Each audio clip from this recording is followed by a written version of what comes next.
One of the great things to organize with the tool hanger is your socket set. Whenever you buy a socket set, you get a huge case. It's heavy. You don't want to have to carry it around where you need your sockets. So I'm going to take my complete socket set and organize it here on the tool hanger.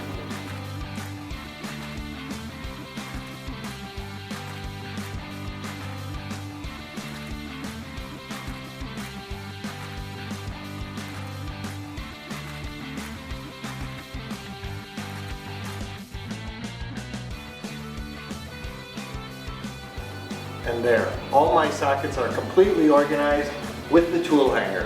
What I'm going to do is actually make a label for each one of my sockets, so as I walk up I can quickly see which socket it is and where it needs to return to.